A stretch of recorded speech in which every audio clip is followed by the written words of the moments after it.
ये real estate एक ऐसी चीज़ है कि हर एक लोगों का एक सपना होता है। चाहे व्यापारी हो तो उनका एक ऑफिस का सपना होता है, घर का सपना होता है, तो हर एक को प्रॉपर्टी लेनी है, इसलिए तो इसको रियल एस्टेट बोलते हैं। लॉन्ग टर्म एनालिसिस करते हैं तो रियल एस्टेट जितना रिटर्न कोई नहीं देता। मोदी जी कहते हैं 3rd नंबर पे देश को लेके आए। India will be the third largest economy soon. Property market को कहाँ देखते हैं? आज का जो यूथ है वो भटकता जा रहा है। किसी को बिटकॉइन में पैसा लगा रहा है, किसी को शेयर मार्केट में पैसा लगा रहा है। यह जो भटकते जा रहे हैं यूथ को आपका क्या सुझाव? मेडिकल इमरजेंसी आती है लेकिन फाइनेंशियल इमरजेंसी भी आती है। फाइनेंशियल इमरजेंसी जैसी वो रेयर आती है, प्लानिंग से होता है। रियल एस्टेट में कोई दिक्कत नहीं आएगी अगले 30-40 साल तक। चुनने वास्तु का कॉन्सेप्ट तो बहुत पुराना कॉन्सेप्ट है, आज की तारीख में तो वो लागू भी नहीं होता है। सर आम आदमी बिल्डर से डरता है, डरने का वजह क्या है और ऐसा क्यों है? आज के इस पॉडकास्ट में हम मिलने जा रहे हैं सूरत के 38 साल पुराने डेवलपर, जिन्होंने यह बोलना कठिन ना हो कि सूरत को पनपते हुए बनते हुए देखा है। आज हम मिलेंगे श्री सीए आसुदरिया साहब एवं चंदू जी कोराट से। इस पॉडकास्ट में हम जानेंगे एक आम आदमी को प्रॉपर्टी परचेज करने से पहले क्या क्या चीज सोचनी चाहिए। इस पॉडकास्ट में हमने रियल एस्टेट मार्केट से रिलेटेड बहुत सारे फैक्ट्स एंड मिथ्स को डिकोड किया है और साथ ही साथ हमने रियल एस्टेट के फ्यूचर के बारे में भी जाना है। आज ये हमें अपने खट्टे मीठे अनुभव प्रॉपर्टी मार्केट से रिलेटेड एवं अपने उतार चढ़ाव के बारे में बताएंगे। नमस्ते सर। नमस्ते सर। सर सबसे पहले तो आप मुझे ये जानना है, आप सीए हैं, आपका सीए से डेवलपर तक का अनुभव। एक्चुअल में मैं जब स्टडी कर रहा था सीए का, तब से मेरा गोल था बिल्डर बनना। तो तब से हमने एजुकेशन के टाइम से हम स्टडी कर रहे थे कि कौन सूरत में 2-3 सीए था जो बिल्डर है, बॉम्बे में 2-3 सीए जो बिल्डर है। तो तब से हम स्टडी कर रहे थे। मैंने 90 से 97 तक प्रैक्टिस किया और 97 में मैं रियल एस्टेट बिजनेस में कन्वर्ट हुआ। संतु सर आपसे भी एक पूछना है सर, ना ही तो कोई रियल एस्टेट की किताब है, ना ही कुछ ऐसे लोग हैं जो मार्केट में आके आपको डेवलपर बना दें। तो एक छोटा सा प्रश्न है, लेकिन सभी ये जानने चाहते हैं, how to become a developer. आम आदमी की जागरूकता है कि वह डेवलपर बनना चाहता है, लेकिन बने कैसे, इस बारे में आप हमें बताएं। एक्चुअल में क्या है कि हर एक लोगों का एक गोल फिक्स होता है। हम जब पढ़ाई करते थे तब भी हमारा एक गोल फिक्स था कि हमको 3 सी के विषय में हमको आगे बढ़ना है।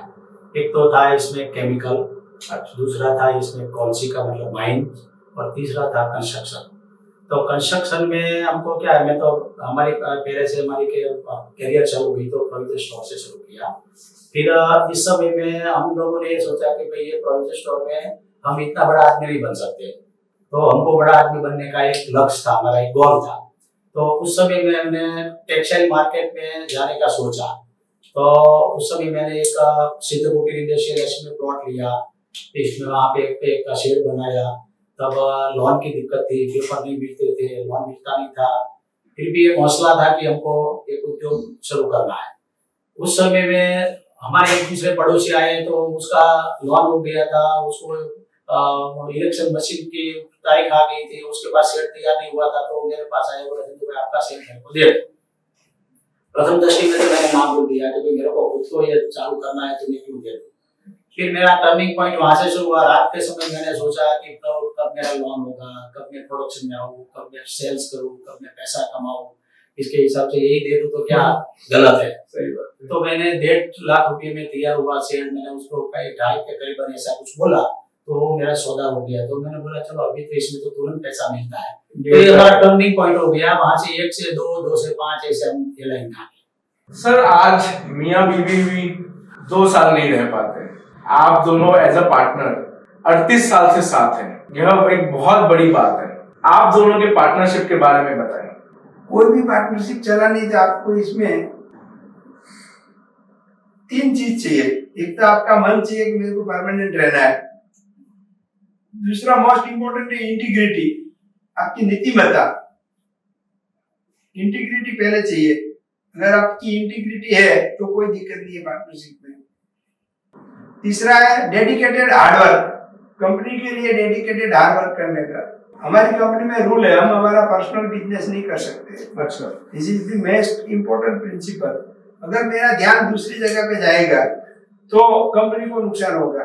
तो हमारा सीए में एक रूल था कि CA can not do the other business, same way there is a rule in our company, we can not do private business. इसलिए हमको डेडिकेटेड रहना है। तो मोस्ट इम्पोर्टेंट 2 फैक्टर है, एक इंटीग्रिटी एंड डेडिकेटेड हार्डवर्क।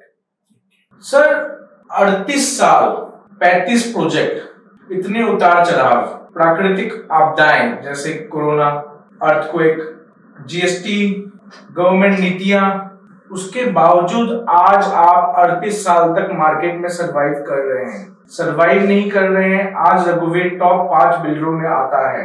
रघुवीर from a name to a brand, इस पर आपने कैसे वर्क किया, यह आज आम जनता जाननी चाहती है। इसमें किसी का मेन चीज है आदमी का नीतिमत्ता। आपका पॉलिसी क्या है, आपको क्या करना है। देखो हर एक बिजनेस में उतार चढ़ाव आता है, तेजी मंदी आती है। इस सब में तो एक ही चीज चाहिए कि आप कैसे स्टेबल रहते हो, आपकी नीति क्या है। मेनली आपका गोल ऐसा होना चाहिए। हमारा गोल ऐसा है, हर कंडीशन में हमने जो प्रॉमिस किया है वो हम कंप्लीट करके ही देंगे। जैसे हमने जो भी कोई भी प्रोजेक्ट लॉन्च किया, मान लो हमने सारोली में लॉन्च किया था स्कारलेट, लॉन्च के बाद डिमोनेटाइजेशन आया, रेरा आया, जीएसटी आया, लास्ट में बाकी था तो कोरोना आया। ये हर सब दिक्कत में हमने मार्केट को कंप्लीट किया, 20 लाख स्क्वायर फीट का मार्केट किया कंप्लीट। मेन चीज है हमारा नीति। हमारी नीति में कभी ऐसा नहीं आता है कि हम किसी को पैसा ले लेवे और किसी का पैसा लेके डिलीवरी नहीं देंगे, लोगों को पैसा नहीं देंगे। This is the main factor कि आपका नीति क्या है। अगर आपका नीति गलत है, लोगों को आपको पैसा लेके माल नहीं देना है, तो दिक्कत आएगी। जब आपका नीति is very clear, integrity is very clear, तो फिर तो भगवान भी मदद करता है आपको। और हम इसलिए स्टेबल है कि हमने हर कंडीशन में सभी प्रोजेक्ट कंप्लीट करके दिया और अच्छी क्वालिटी का करके दिया। ऐसा भी नहीं था कि मंदी आया, लोग सस्ता माल मांग रहे हैं तो इसको कैसे भी बना के दे दो, वो हम कभी नहीं करते। हम जो बोलते हैं वो करके देते ही है और इससे अच्छा करके देते हैं, इसलिए स्टेबल है। तो सही बात है, अगर आपकी नीति सही तो प्रकृति भी आपको सपोर्ट करती है। यह बात आपने बहुत सही बात कही आपने। सर प्रॉपर्टी मार्केट में बहुत उतार चढ़ाव आया, मंदी तेजी आई, आपके भी 35 प्रोजेक्ट हैं मार्केट में, इसमें बहुत सारे प्रोजेक्ट आपके फेल भी हुए होंगे, जिन पर यूजर, इन्वेस्टर सबका दबाव आपके ऊपर जरूर पड़ा होगा। ऐसी स्थिति में आप अपनी मानसिक स्थिति को कैसे बनाकर रखते हैं? एक्चुअली में इसके लिए मैं आपको बहुत सही उदाहरण दूं तो बैलेंस शीट कभी प्रॉफिट एंड प्रॉफिट की नहीं बनती है, प्रॉफिट एंड लॉस की बैलेंस शीट बनती है। तो प्रॉपर्टी में भी ऐसा ही है, उतार चढ़ाव आता है। चढ़ाव आता है तो कोई दिक्कत नहीं रहता है, तो हर एक लोग खुश रहते हैं, माल भी बिकता है, अपना बिकता है। लेकिन मंदी का माहौल में लोगों को एक पैनिक आ जाता है। तो जैसे स्टूडेंट जो है एग्जाम आती है तो कैसे चौकन्ना हो जाता है, तो वैसे बिल्डर को चौकन्ना हो जाना चाहिए, क्वालिटी कॉन्शियस हो जाना चाहिए, क्वालिटी के ऊपर भरोसा करके उसको सही तरीके से बनाना चाहिए, टाइम पे पूरा करना चाहिए। तो ये रियल एस्टेट एक ऐसी चीज है कि हर एक लोगों का एक सपना होता है। चाहे व्यापारी हो तो उनका एक ऑफिस का सपना होता है और बाकी एक घर का सपना होता है। तो हर एक को प्रॉपर्टी लेनी है, इसलिए तो इसको रियल एस्टेट बोलते हैं। पूरा विश्व शेयर मार्केट का काम करता है, फिर भी हम कभी रियल शेयर मार्केट नहीं सुनते और रियल एस्टेट हर एक जगह पे सुनते हैं। तो थोड़ा पेशेंस रखना चाहिए और थोड़ी धीरज भी रखनी चाहिए, तो प्रॉपर्टी अपने आप चलती है। सर रोटी कपड़ा मकान एक आम आदमी की जरूरत है, लेकिन आज का जो यूथ है वो भटकता जा रहा है। किसी को बिटकॉइन में पैसा लगाना है, किसी को शेयर मार्केट में पैसा लगाना है, सोना चांदी खरीदना है। तो यह जो मकान की आवश्यकता है, यह जो भटकते जा रहे यूथ को आपका क्या समझाना है, आपका क्या बोलना है इस विषय पर? इसमें लॉन्ग टर्म अभी क्या हो रहा है, लोग शॉर्ट टर्म गेन देखते हैं। अगर आपको मैं एक एनालिसिस दिखाऊं, लॉन्ग टर्म एनालिसिस करते हैं तो रियल एस्टेट जितना रिटर्न कोई नहीं देता है।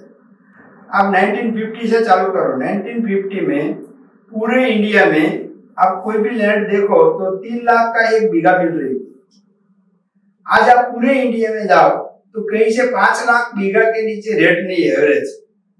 तो रिटर्न कितना हुआ आप देखिए, 1,70,000 टाइम्स रिटर्न हुआ, 1,70,000 टाइम। अब सोना को देखो, आप बोले ना सोना देख लो, तो सोना का रेट तब था 100 रुपी 1950 में, अभी आप मान लो 70,000 है, ठीक है, तो 700 टाइम बढ़ा।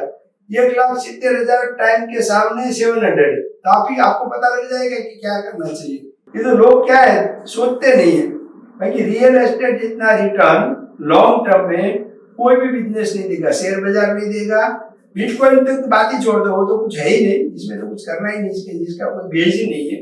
तो रियल एस्टेट इतना लॉन्ग टर्म में कोई रिटर्न नहीं देगा। रियल एस्टेट का आज की डेट में एक ही दिक्कत है यूथ को, मेनली इसका जो साइज हो गया है पर यूनिट वो थोड़ा बड़ा हो गया है।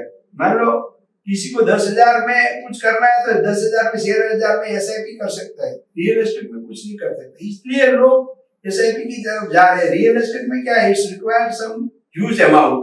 आपको 50 लाख करोड़ रुपया है आपके पास तो आप इन्वेस्टमेंट करते हैं, अभी ऐसा नहीं है कि आप 10,000 15,000 20,000 में कुछ कर सकते हैं, इसलिए लोग शेयर बाजार में जा रहे हैं। छोटे छोटे जो यूथ है जिसके पास अमाउंट नहीं है वो जा रहे हैं, बाकी लॉन्ग टर्म के लिए तो रियल एस्टेट ही बड़ा अच्छा है, सबसे अच्छा है। बहुत ही एक अटपटा क्वेश्चन आपसे पूछता हूँ, आप खुद सीए हैं, डेवलपर भी हैं, आप अपना पैसा कहाँ लगाते हैं? आपको अपना पैसा लगाना है एज अ सीए, तो वह पैसा आप किसको देते हैं, कहाँ लगाते हैं? हम तो रियल एस्टेट भी लगाते हैं, हम मोस्टली लैंड में लगाते हैं, हमारा बिजनेस ही रियल एस्टेट का है। तो हम क्या करते हैं, लैंड लेते हैं। मान लो कि यहाँ से हमारे पास एक्सेस मनी है तो 2 साल 5 साल बाद जहाँ हम कंस्ट्रक्शन करने वाले यहाँ से हम एडवांस में लैंड ले लेते हैं। मतलब हमने सालों पहले डूबूस में लैंड लिया है तो वहाँ पे भी प्रोजेक्ट करने का समय हो गया, तो हमारा तो सिंपल है लैंड लेने का। सर लेकिन रियल एस्टेट को नॉन लिक्विड एसेट कहा जाता है, तुरंत आपको पैसे की जरूरत है तो तुरंत जमीन बिकती नहीं है, अगर कोई इमरजेंसी नीड आ जाए तो उसके लिए आप लोग क्या विकल्प रखते हैं? नहीं, वो आपकी बात सही है कि भाई आपको, पर इतना ऐसा कोई इमरजेंसी नहीं आता है। इमरजेंसी लोगों को आता है तो कितना आता है, मान लो फर्स्ट तो मेडिकल इमरजेंसी आता है, medical emergency require more than 10 lakh 12 lakh 15 lakh, इससे ज्यादा मेडिकल इमरजेंसी में इतना पैसा नहीं चाहिए। तो बाकी तो हम कैश फ्लो मैनेजमेंट करते हैं ना, हमको पता ही होता है कि कितना पैसा एक साल में चाहिए, तो इससे भी मेडिकल इमरजेंसी आती है लेकिन फाइनेंशियल इमरजेंसी नहीं आती है। फाइनेंशियल इमरजेंसी ऐसी बहुत रेयर आती है, प्लानिंग से होता है, प्लानिंग से होता है। तो आपको जैसे बैंक कैसे प्लानिंग कर लेती है, बैंक आज लोगों को लोन दे के बैठी है तो इसके पास ऐसे हमारे पास प्लानिंग होता है। हम भी आगे 5 साल का प्लानिंग कैश फ्लो प्लानिंग करते हैं तो टिक पाते हैं। बाकी आपको फाइनेंशियल इमरजेंसी तो कम आएगी, आपको आएगी इमरजेंसी ये लिक्विडिटी करेंसी जो आप बोलते हैं ना, इसका एक ही जवाब है cash flow management. Chandu sir आपसे पूछता हूँ, आप बहुत मार्केटिंग करते हैं, नए नए लोगों से मिलते हैं, लोगों का रुझान वास्तु की तरफ है, ये वास्तु है क्या? वास्तु रियल एस्टेट में कुछ मायना रखता है क्या? एक्चुअल में वास्तु का कॉन्सेप्ट तो बहुत पुराना कॉन्सेप्ट है, आज की तारीख में तो वो लागू भी नहीं होता है। वास्तु का पहले क्या होता था कि पहले हमारे पास झोपड़े में लोग रहते थे, कच्चे घर, मतलब एक आप ये पत्ते के उसमें बना के रहते थे। तो जनरल क्या होता है कि पवन की दिशा साउथ वेस्ट के पवन आता है, तो पवन जब मानो अग्नि हम पेटाते हैं, रसोई बनाती थी लेडी, तो वो अग्नि कोना में बैठ के रसोई बनाती थी ताकि वो पवन की दिशा के विरुद्ध हो जाता है तो मतलब आग नहीं लग सकती है। ये पुरानी के हिसाब से बराबर है। आज की तारीख में तो लोग सब एसी को उसमें बैठते हैं, वो सब बंद कमरे में रहते हैं, तो वास्तु का इतना कोई मायने नहीं करता है। लेकिन फिर भी ये चलता है, इसलिए चलता है कि हम लोग क्या है कि दूसरे के भरोसे पे बहुत चल रहे हैं, क्योंकि हमारे को अपने खुद के ऊपर कॉन्फिडेंस नहीं है। मानो कि आपने बोल दिया कि आप ऐसे करोगे तो आपका ये बदल हो जाएगा, ये हो जाएगा, तो ये आपका खुद का कॉन्फिडेंस नहीं है, तो आप इसके ऊपर भरोसा कर रहे हो। लेकिन चल रहा है, लेकिन हमारा तो इससे कोई लेना देना, हम इतना डेवलपर एज ए डेवलपर आप वास्तु को इतना नहीं मानते हैं? नहीं, ध्यान चौकस रखते हैं हम जो प्रोजेक्ट ध्यान बनाते रखते हैं, हमको तो product का बेचनी है। मैक्सिमम पॉसिबल ध्यान रखते हैं। ये एक मार्केटिंग फंडा हो हाँ, गया, maximum मार्केटिंग possible। फंडा हो गया। लोगों को हमको बेचना है, इसको संतुष्टि हाँ, के हिसाब से हमको करना, हाँ, बाकी इतना कोई maximum- इफेक्टिव नहीं है। मैक्सिमम पॉसिबल ध्यान रखते हैं, जितना पॉसिबल है इतना करते ही है वास्तु के लिए। आपके प्रोजेक्ट्स में आप ध्यान रखते ध्यान हैं, रखते हैं। बट ये एक मार्केटिंग फंडा है, कुल हाँ, मिला के marketing। ये मार्केटिंग फंडा है। बस ऐसा। जी सर। सर, प्रॉपर्टी मार्केट में ब्रोकर्स का बहुत बड़ा रोल माना जा रहा है। ब्रोकर्स, कंसल्टेंट, रियल्टर अपने आप को बोल रहे हैं। मार्केटिंग में उनका कहना है कि जो बिल्डर का माल बिकता है हमारी वजह से बिकता है। क्या एक ब्रोकर मार्केट को हिला सकता है? आपकी इस पर क्या राय है? देखिए, बिल्डर और ब्रोकर दोनों एक साथ जुड़ी हुई कड़ी है। ये बात सही है कि भाई बिल्डर ब्रोकर का रोल बहुत इंपॉर्टेंट है रियल एस्टेट के लिए, कि भाई जो ब्रोकर बिल्डर है सूरत में, पर्टिकुलरली इन सूरत मार्केट जो हमारा है ब्रोकर ड्रिवन मार्केट है, कि भाई ब्रोकर के बिना इतना माल नहीं बिकता। तो ब्रोकर हमारी कड़ी है, तो हम दोनों साथ में जुड़े ही है कि ब्रोकर के बिना माल नहीं बिक सकते, वो बात सही है। पर ऐसा भी नहीं एक ब्रोकर मार्केट को हिला सकता है। कोई भी माल तभी बिकता है, माल अपने आप बिकता है। रियल एस्टेट में एक बात मैं बताऊं, रियल एस्टेट का एक मेन चीज मैं बताऊं आपको, आप कितना भी मार्केटिंग कर लो, रियल एस्टेट का मैं दो चीज बताऊं, वो अपने से नहीं बिकता है, अपने आप बिकता है। अपने आप बिकता है, जब इसका समय आता है तो अपने आप बिक जाता है। बाकी जब समय नहीं है तो बिल्डर और ब्रोकर कितनी भी मेहनत कर रहे हैं तो नहीं बिकता है, तो नहीं बिकता है। अब ये इसका रियल एस्टेट में मेन एडवर्टाइजमेंट का भी इतना कोई इफेक्ट नहीं होता है, क्योंकि अगर आपको घर लेना है तो घर लेने के लिए आप क्या करेंगे, किसी का प्रभाव में नहीं आएंगे, खुद सोचेंगे मेरे को कहाँ लेना है, आपको कोई इन्फ्लुएंस नहीं कर पाएगा। इवन ब्रोकर और बिल्डर कोई इन्फ्लुएंस नहीं कर पाएगा। तो मेन चीज तो यही है कि इसका जब समय आता है तो बिक जाता है। तो बिल्डर का यही रोल है कि अच्छे ब्रोकर को जोड़ के रखे और अच्छी प्रोडक्ट बनाए, तो अपने आप बिकता है। आपकी बात सुन के मुझे मेरे नाना जी की बात याद आ गई। नाना जी कहते थे आम का पेड़ है, सीजन में ही फल देगा, आप कितना ही पानी डाल लो बिन सीजन के वह फल नहीं देने वाला। बिल्कुल बिल्कुल सही बात बोली आप सुरजय साहब। सर, एक नया कॉन्सेप्ट मार्केट में घूम रहा है, रिट, REIT। इंडिया में पर्टिकुलर देखा जाए, क्या यह सक्सेसफुल है? नहीं, रीट देखो, REIT it's real estate investment के लिए है। तो रीट इंडिया में सक्सेस इसलिए नहीं है कि रियल एस्टेट का मेजोरिटी शेयर देखेंगे नहीं, तो मेजोरिटी लोग लिस्टेड नहीं है। रीट किसका सक्सेस जाता है, जो कंपनी लिस्टेड कंपनी, इसका रीट जाता है। तो बिल्डर में आप गिनेंगे तो 90% लोग लिस्टेड नहीं है।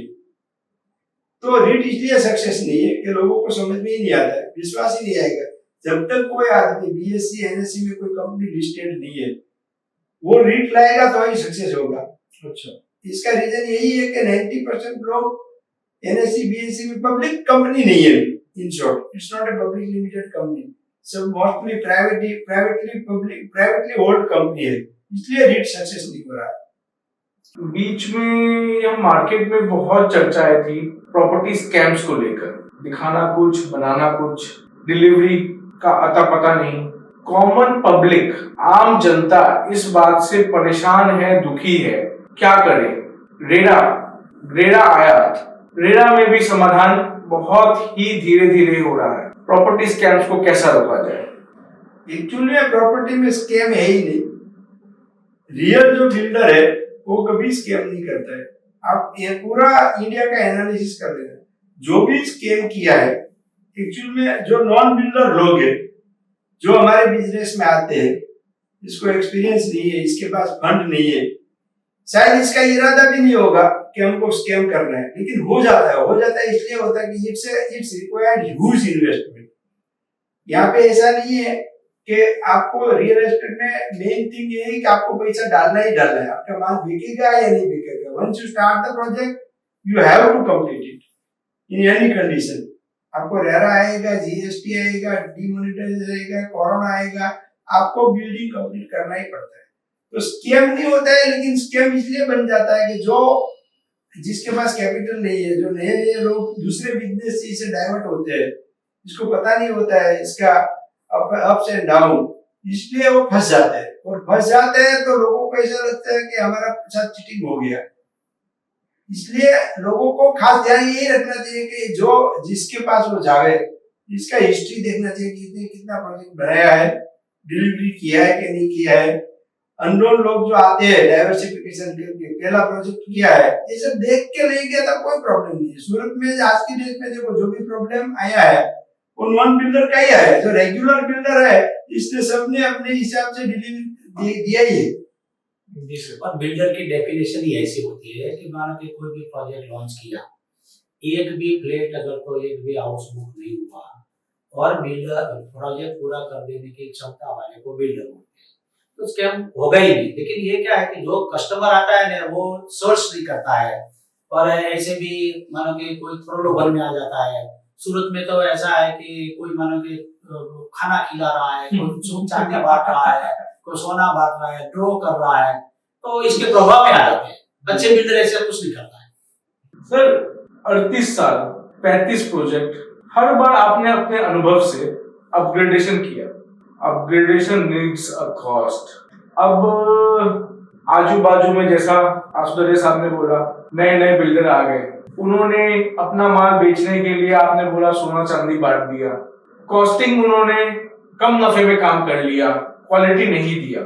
उनके साथ आप अपने आप को कैसे कंपेयर करके सस्टेन कर पाते हैं? दूसरा क्वेश्चन यह भी है, किसी भी एरिया का प्रॉपर्टी रेट आप कैसे डिफाइन करते हैं कि हमें इस एरिया में यह रेट से माल बेचना है?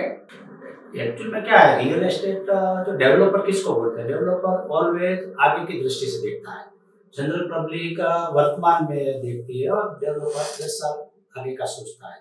और सूरत की खास करके हिस्ट्री बताए तो सूरत में पहले कोट विस्तार के अंदर सूरत था, जैसे पागल हो गया, नानावट हो गया, शाहपुर हो गया, वो सब पॉश एरिया बोला जाता था।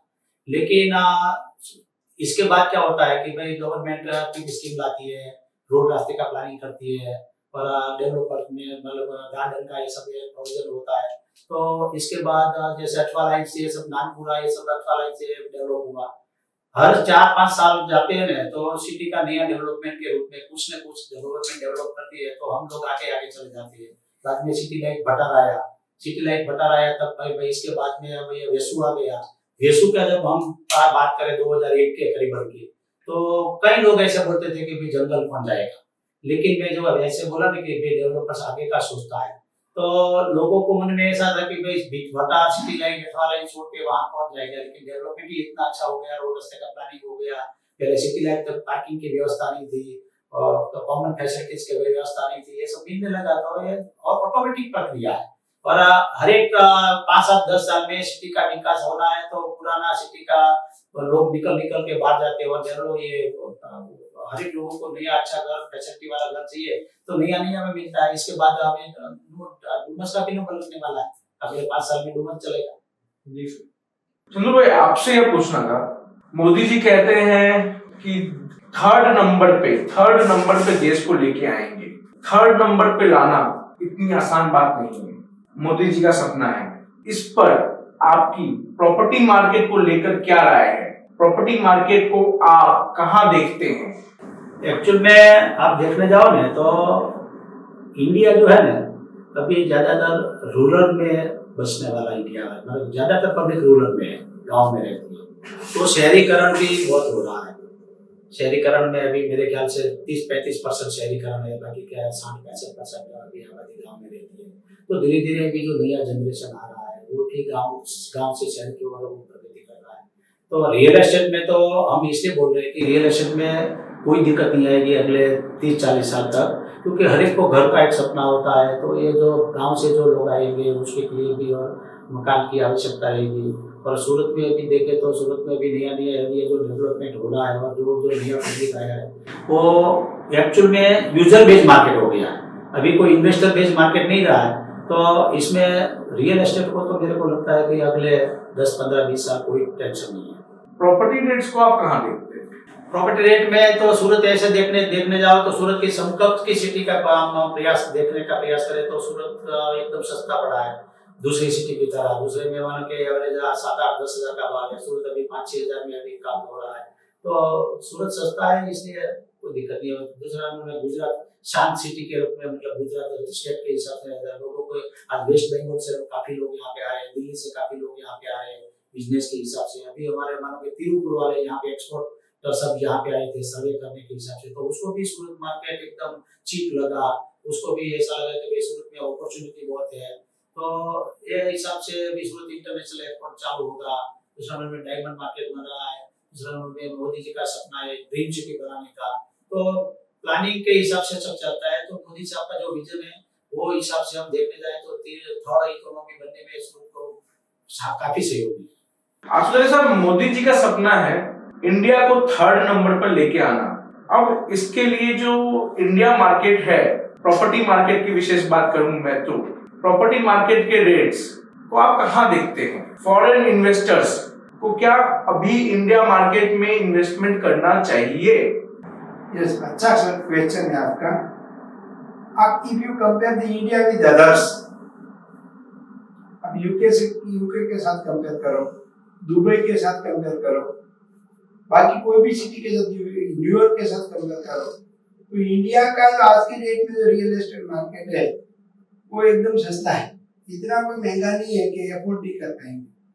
और इंडिया का दूसरा है, इंडिया में जो अभी हो रहा है transformation of class of public हो रहा है, मतलब लोअर क्लास का जो लोग है वो मिडिल क्लास में ट्रांसफर हो रहे हैं, मिडिल वाला हायर मिडिल में ट्रांसफर हो रहा है। मोदी जी बोलते हैं कि जैसे इकोनॉमी आगे बढ़ेगी हमारी, ऐसे ऐसे लोगों का क्लास बदलता जाएगा। लोअर क्लास वाला हायर मिडिल में आएगा, मिडिल वाला हायर मिडिल में आएगा, हायर मिडिल वाला टॉप क्लास में जाएगा। तो आदमी का क्या होता है, जैसे कोई आदमी पैसा कमाता है तो पहला काम क्या करता है, अच्छा घर लेता है। तो ये एक चीज है कि ट्रांसफॉर्मेशन ऑफ क्लास हो रहा है, तो इसकी वजह से रियल एस्टेट का डिमांड तो रहने वाला ही है। दूसरा हो रहा है अपना अर्बनाइजेशन। अभी इंडिया का पब्लिक 30-35% लोग शहर में रह रहे, बाकी के लोग अभी भी विलेज में रह रहे, तो इसका भी लोग विलेज छोड़ के सिटी में आ रहे हैं। तो इंडिया का रियल एस्टेट में तो कोई दिक्कत वाला ही केस नहीं है। दूसरा इसमें दो चीज देखी जाती है टेक्निकली, एक होता है PI ratio, price to income ratio, दूसरा होता है EMI to income ratio. India का अब 2-3 शहर छोड़ दो, बेंगलोर छोड़ दो, दिल्ली छोड़ दो और एक शायद हैदराबाद छोड़ दो, तो हमारा पीआई रेशियो 5 के ऊपर रेशियो है तो थोड़ा हाई माना जाता है। अगर 5 से नीचे है तो बहुत अच्छा है, अफोर्डेबिलिटी अच्छी है। तो इंडिया का मोस्ट ऑफ सिटी का पीआई रेशियो लेस देन 5 है। अच्छा। और ईएमआई रेशियो देखो तो EMI ratio must be around 50%। वो भी आप 3-4 बॉम्बे, हैदराबाद और ये छोड़ दो अपना बेंगलोर, तो पीआई रेशियो भी अपना बहुत कम है। तो इंडिया का अफोर्डेबिलिटी वर्ल्ड के सामने बहुत अच्छा है, इसलिए फॉरेन के इन्वेस्टर इधर आ रहे हैं। अब कल आप जाएंगे, मान लो कि लंदन में जाएंगे तो वहां पे पीआई रेशियो आपका आएगा 50, सूरत का 4 है, इसलिए अफोर्डेबल है। और इसलिए लोग पूरी दुनिया को विश्वास है कि इंडिया जो रिकंस्ट्रक्ट होगा, इंडिया में 50 तक तो कोई देखने का ही नहीं है real estate. Sir, Surat is the developing city, diamond city, textile city, city with highest per capita income, cleanest city. क्या यहाँ अभी भी इन्वेस्टमेंट करना चाहिए? अभी एक रेट का जो प्रॉपर्टी पहले 30,000 रुपए वार थी, आज 60,000 रुपए वार हो गई। आपको क्या लगता है भविष्य में यह प्रॉपर्टी और बढ़ेगी, सूरत मार्केट में और बढ़ेगी? सूरत मार्केट में प्रॉपर्टी के लिए तो बहुत अच्छा विकल्प है और बहुत बड़ा होने का शक्यता है, बढ़ने का शक्यता है, इसलिए कि दूसरे शहरों के कंपैरिजन में सूरत बहुत सस्ता है।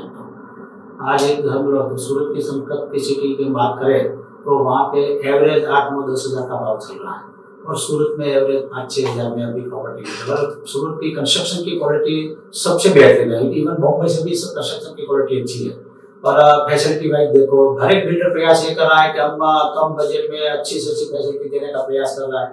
तो सूरत तो एकदम सस्ता पड़ा है। आज कोई भी सिटी में जाओगे तो कम से कम एक घर लेना हो तो 2-3 करोड़ रुपए में कुछ नहीं मिलता है। यहाँ पे 80-90 हज़ार करोड़ रुपए में आपको अच्छी क्वालिटी का घर मिल रहा है। तो सूरत में तो अपॉर्चुनिटी बहुत है। सर, इकोनॉमिक्स वाले यह बोल रहे हैं कि प्रॉपर्टी खरीदना एक वेस्टेज है। भाड़े पे लीजिए, वही पैसा आप दूसरी जगह लगाइए तो आपको ज्यादा रिटर्न मिलता है। सिंपल सा क्वेश्चन, बाई और रेंट। मैं इसके लिए एक आपको मेरे खुद का अनुभव की एक बात बताऊं। हमने जैसे मार्केट में हमने मार्केट बनाया, स्कारलेट करके जम्बो मार्केट बनाया सारोली में। तो हमारे पास एक व्यापारी आया और दर लेके आया, ब्रोकर लेके आया था। वो बोले चंदू भाई बहुत अच्छी पार्टी है, 10,000 को माल उनको चाहिए और आदर्श मार्केट में 8 साल से बैठा है, भाड़े की प्रॉपर्टी लेके, तो उसको यहाँ पे भाड़े का आप दिला। तो मैंने उसके खाली 2 ही प्रश्न पूछे कि भाई आप अभी तो भाड़े का सोच रहे हो, ये किस हिसाब से सोच रहे हो, आप बाय क्यों नहीं कर रहे थे? वो बोले बाय में पैसा लगेगा और इतना पैसा हम बिजनेस में लगाएंगे। तो हमने ये बोला कि पहले के और अभी का बिजनेस का तरीका में एक तो चेंज हुआ, दूसरा नंबर में पहले बैंक का रेट ऑफ इंटरेस्ट 12-14% चल रहा था, लोग इसलिए सर्वाइव नहीं कर पाते थे। अभी तो बैंक का रेट भी मानो कि 8-9% की लोन देती है। दूसरा नंबर में प्रॉपर्टी की गेन बहुत अच्छी होती है। मानो कि आप वहाँ पे 30,000 रुपया भाड़ा भर रहे हो, तो पर दुकान की मैं बात कर रहा हूँ, तो आप यहाँ पे 50,000 का इंस्टॉलमेंट भरो, EMI भरो, तो 10 साल 15 साल में आपकी खुद की प्रॉपर्टी हो जाएगी। और प्रॉपर्टी लाइन में तो क्या होता है, पहले तो हम लोगों को बेटा कोई प्रश्न नहीं पूछता था, लेकिन अभी तो नया जनरेशन आ गया, बेटा भी प्रश्न पूछता है कि पापा मेरे दोस्त ने ये प्रॉपर्टी खुद की लेके EMI भर के खुद की प्रॉपर्टी बनाई और आपने भाड़ा भर के दूसरे की प्रॉपर्टी का क्यों दाम बढ़ाया, तब आप जवाब क्या दोगे? तो उसको रियल में ऐसा लगा कि चंदू भाई की बात एकदम सही है, क्योंकि अभी 8% का पैसा गवर्नमेंट दे रही है। दूसरा नंबर में आप जब भी चाहे पैसा भर सकते हो, प्रॉपर्टी गेन हो रही है, क्योंकि वहाँ पे मार्केट एरिया में भी वैल्यू चल रही है, अभी यहाँ पे कीमत चल रहा है। प्रॉपर्टी में क्या उल्टा होगा, ये वैल्यू कीमत में कन्वर्ट हो जाएगी और ये कीमत वैल्यू में हो जाएगी, तब आपको ये लगेगा कि ये मैंने बहुत गलत निर्णय लिया। तो मैंने उसको सलाह दिया तो उसने खुद का लेके वो कर दिया, क्योंकि प्रॉपर्टी ऑलवेज खुद की लेनी इसलिए अच्छी है कि प्रॉपर्टी में अभी बैंक के लोन फैसिलिटी मिल रही है। दूसरा नंबर में आपको ये पहले तो क्या था, हमारी खुद की बैलेंस शीट नहीं थी तो लोन नहीं मिलता था, अभी तो हर तरह मोदी साहब ने फैसिलिटी कर दिया। तो बिना पैसा हमको प्रॉपर्टी मिल रही है, खाली भाड़े के उसमें EMI में, तो क्यों नहीं लेगा? तो ये अच्छी बात है कि लेना चाहिए।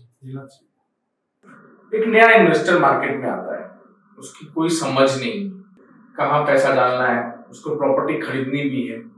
अब उसको आप राय दो, रेसिडेंशियल, इंडस्ट्रियल और कमर्शियल, कहाँ उसको पैसा डालना चाहिए? केशव भाई, इसमें पहला तो ऐसा है, अगर इसके पास रहने का घर नहीं है मान लो और इन्वेस्टमेंट करना है, तो सबसे पहले तो घर ले लो। 2 काम हो जाएगा, रहने का हो जाएगा, किराया बंद हो जाएगा और प्रॉपर्टी हो जाएगी। पैसा जो फर्स्ट टाइम इन्वेस्टर वाला है, जो इसके पास घर नहीं है, तो पहले ये करना चाहिए।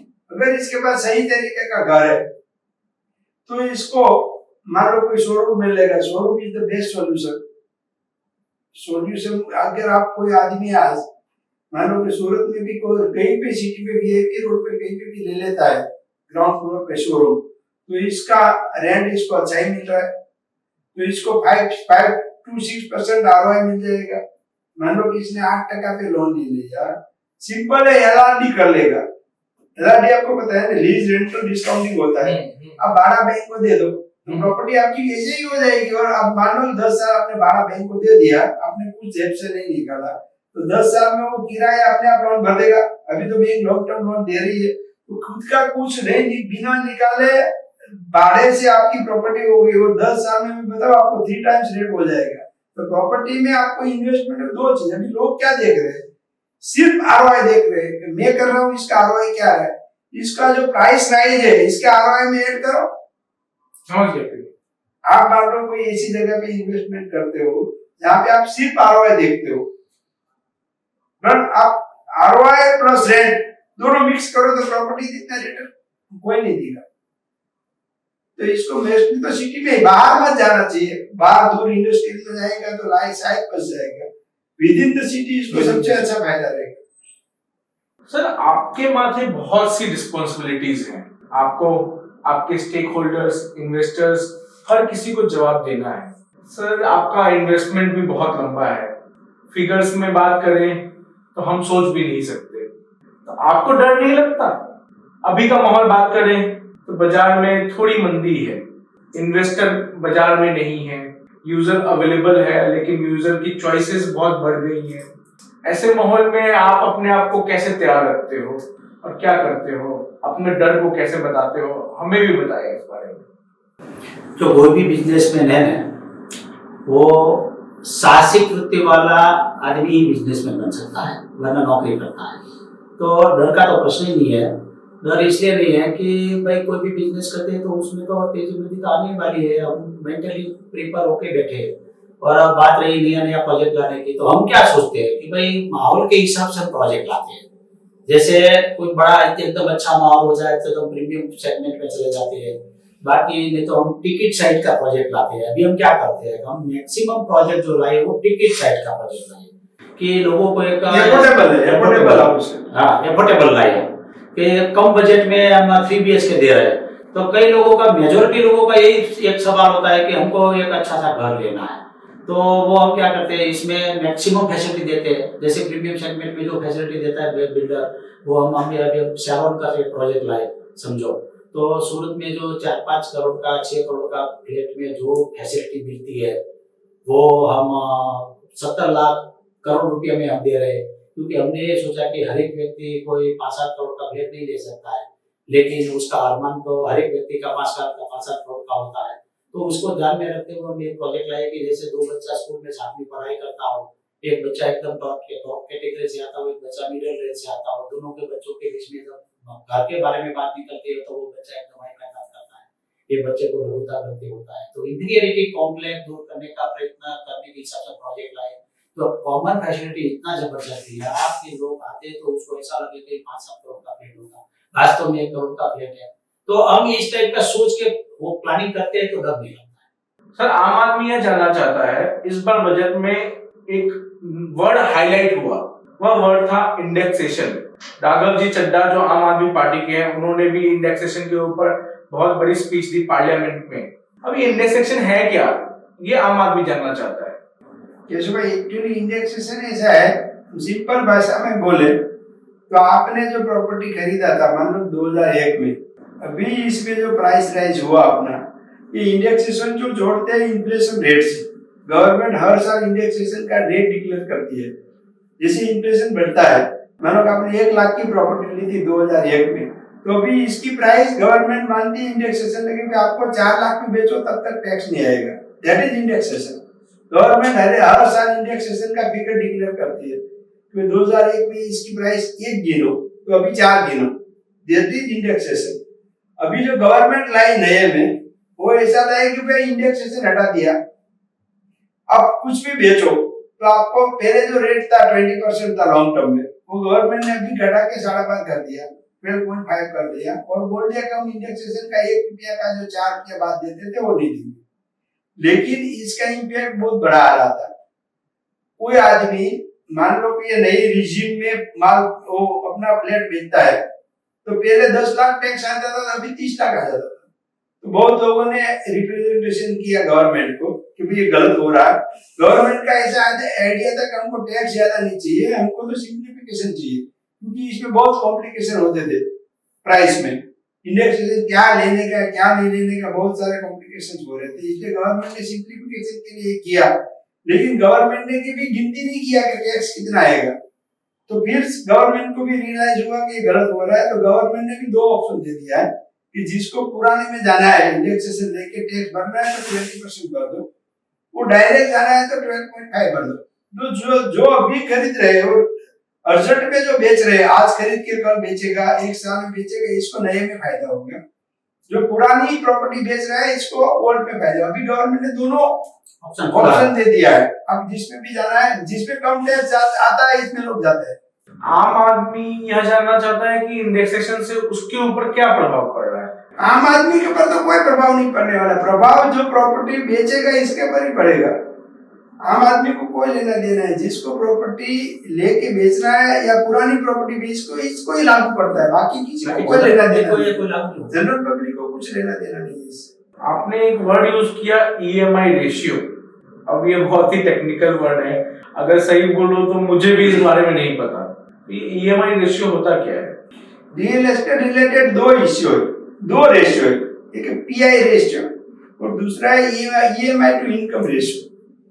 हर एक सिटी है इसका एक एनालिसिस होता है, इसका जो रियल एस्टेट के एक्सपर्ट कंसल्टेंट है वो इसका एनालिसिस करते हैं ये सिटी का पीआई रेशियो क्या है, मतलब price to income ratio.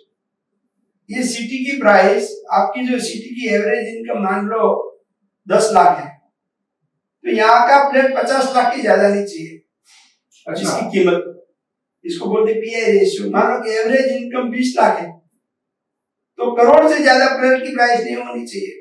Affordable house की बात है, लग्जरी तो भूल जाओ। एफोर्डेबल इसको बोलते हैं कि भाई जिसमें लोगों की आवक एवरेज 20 लाख है, वहां पे 1 करोड़ के ऊपर मकान की कीमत नहीं होनी चाहिए, इसी पीआई रेशियो। मतलब बेंगलोर का पीआई रेशियो अभी हो गया 12, तो गलत हो गया। वहां पे जो सर्विस क्लास लोग हैं जिसकी इनकम कम है वो फ्लैट खरीद ही नहीं पाएंगे क्योंकि पीआई रेशियो बहुत है। सूरत का पीआई रेशियो अराउंड 5 है, तो यहाँ पे जो आदमी की मतलब में आपकी इनकम है शहर की, इसमें इसकी कंपेरेबल प्राइस होनी चाहिए। पीआई रेशियो बढ़ जाता है तो आदमी खरीद नहीं सकता है।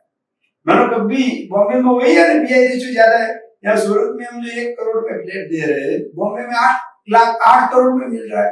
क्यों? इसके पीआई रेशियो ज्यादा है। इसलिए देखो बॉम्बे में कोई सेंट्रल बॉम्बे में बस नहीं पड़ता, पार्ले में सब में भी इसको जाना पड़ता है VRR में, क्योंकि वहाँ पीआई रेशियो कम है। That is PI ratio. EMI to income ratio, आपका आप लोन लेते हो नॉर्मली, तो ईएमआई आपका जो इनकम है इससे 50% से नहीं बढ़ना चाहिए। मान लो 1 लाख कमाते हो, 50,000 इनकम ईएमआई आता है, तब तक आदमी अफोर्ड कर पाता है। अगर वो 70,000 हो गया तो घर कहाँ से चलाएगा? इसलिए इसको बोलते हैं ईएमआई टू इनकम रेशियो, वो भी 50% से ज्यादा नहीं बढ़ना चाहिए। तो अपना सूरत में तो दोनों कंट्रोल में है। आज सूरत में लोग एवरेज 50 लाख साल का कमाते हैं। मान लो 50 लाख कमाने वाला को 1 करोड़ का घर लेने जाएगा तो ईएमआई पीआई रेशियो 2 है, 5 तक दिक्कत नहीं है जी सर। इसलिए सूरत चीप है। अपना ईएमआई रेशियो भी बहुत कम है, अराउंड 40 है, क्योंकि यहाँ पे सर्विस क्लास कम है और बिजनेस क्लास ज्यादा है। तो इसलिए हमारा सूरत तो मोस्ट अफोर्डेबल है। आज की डेट में अफोर्डेबिलिटी में दिक्कत है तो दिल्ली में है, बेंगलोर में है, हैदराबाद में है, मुंबई में है, 4 जगह पे है। कि वहां पे लोग मान लो कि दुकानदार है, साल का 10 लाख कमा रहा है, इसको 50 लाख में वहां पे घर नहीं मिल रहा है, इसको 3 करोड़ में मिल रहा है, तो वो नहीं खरीद पाएगा। This is PI ratio and EMI to income ratio. Sir, आम आदमी बिल्डर से डरता है, ये डरने का वजह क्या है और ऐसा क्यों है? एक्चुअली में आपने जो प्रश्न पूछा ना, ये सूरत वाले को तो लागू नहीं होता है। ये जो लागू होता है बम्बई, दिल्ली, बेंगलोर, पूना, नोएडा, वहाँ पे क्या बिल्डर मिलता ही नहीं है। 10 के बिल आप क्रॉस करोगे तो बिल्डर मिलता है, बिल्डर जनरल मिलता नहीं है। हमारे सूरत में तो जनरल क्या होता है कि सूरत में बिल्डर डायरेक्ट सेल करता है, तो और पब्लिक को भी क्या लगता है कि डीलर से बात करता है तो उसका कॉन्फिडेंस एक और बढ़ जाता है। तो हमारे यहाँ क्या हर एक जगह पे साइड पे हम मानो कि सेल्स वाले रखते हैं, हमारा मार्केटिंग वाला रहता है, उससे वो बात करता है, फिर उसको संतुष्टि इतना नहीं मिलता जैसे बिल्डर को मिलकर मिलता है। तो हम तो हमारा तो पहले से ये सिस्टम है। हमारे यहाँ तो मार्केटिंग डिपार्टमेंट मानो कि जनरली मैं संभालता हूँ, तो फाइनल डील में से मिलता हूँ, तो उसको एक अपनापन लगता है। और हम उसको जनरल बिल्डर की तरह ट्रीट नहीं करते हैं कि जनरल बिल्डर बेचने के लिए मकान बनाता है, रहने के लिए घर बनाता है। ये भी उनको हमारे यहाँ एक सर्विस चलती है। मैंने कि कोई भी आदमी घर लेता है तो उसका एक सपना होता है कि शुरुआत में आता है कुछ काम का प्रेशर रहता है, तो हम क्या करते हैं वहाँ एक कंप्लेंट रजिस्टर रखते हैं, उसमें कंप्लेंट लिखाता है, हमारा विरोध दे के जाता है, दूसरे दिन सॉल्व करके जाता है, तो एक अपनापन हो गया। और हमारी एक कोई कॉस्मेटिक की प्रोडक्ट नहीं है कि पसंद नहीं आया फेंक दिया, दूसरा ले लिया। आदमी का एक लक्ष्य होता है कि जीवन में एक घर लेने का, तो क्या है कि उसको हम संतुष्टि जितना ज्यादा संतुष्टि दिया होगा तो वो उतने हमारे बारे में माउथ टू माउथ पब्लिसिटी ज्यादा करेगा, तो इससे हमारा सेल्स भी बढ़ता है। तो बिल्डर जैसा कोई डरने का तो कोई सूरत में तो माहौल है, खास करके रघुवीर में तो बिल्कुल नहीं है। रघुवीर में नहीं है, सही बोल रहे हो। कांच का केबिन है, जब मन करे घुस जाओ। आशुतोष साहब, आपसे ये पूछना चाहूंगा, आपका ट्रेड सीक्रेट क्या है? ट्रेड सीक्रेट क्या है? हमारा ट्रेड सीक्रेट यही है कि हम जो बोलते हैं इसे अच्छा बना के देते हैं। और जितना समय में बोलते हैं बनाने का, इससे पहले बना के दे देते हैं और आफ्टर सेल सर्विस अच्छी देते हैं। मानो कभी हमारा सूरत में टेक्सटाइल मार्केट चलता है तो लोग क्या करते हैं, अभी लोगों ने मार्केट को वॉचमैन के भरोसे पे छोड़ दिया है, कोई देखने वाला भी नहीं है। तो हम आज की डेट में सूरत में हमारा मार्केट में डे नाइट सर्विस दे रहे हैं। नाइट में भी हमारा सुपरवाइजर मार्केट में रखते हैं, वो राउंड द क्लॉक मार्केट का सुपरविजन करते हैं। तो व्यापारी को जो सेटिस्फेक्शन मिलता है, सिक्योरिटी मिलती है, वही हमारा ट्रेड सर्टिफिकेट है। और रेसिडेंस में आप गिनो तो हम आफ्टर सेल सर्विस बहुत अच्छी देते हैं। आदमी फ्लैट लेता है तो वो कंप्लेन करता है, एक मिनट में इसको सॉल्व करके देते हैं, वो डेली रिपोर्टिंग देते हैं। ये हमारे यही सीक्रेट, आप अच्छी प्रोडक्ट बना के अच्छे लोगों को दो, माल मिलता है, कोई चिंता नहीं है। मैं उम्मीद करता हूं आपने इस पॉडकास्ट को बहुत ही एंजॉय किया होगा। जितना हमने शूट करने में एंजॉय किया उतना ही मजा आपको भी आया होगा। इसी तरह से नए पॉडकास्ट के साथ हम जल्द ही मिलेंगे। मैं केशव सराफ आप सबसे अलविदा लेता हूं। हमें मोटिवेशन देने के लिए सब्सक्राइब, लाइक, कमेंट जरूर करें। Stay tuned for our next podcast. Thank you.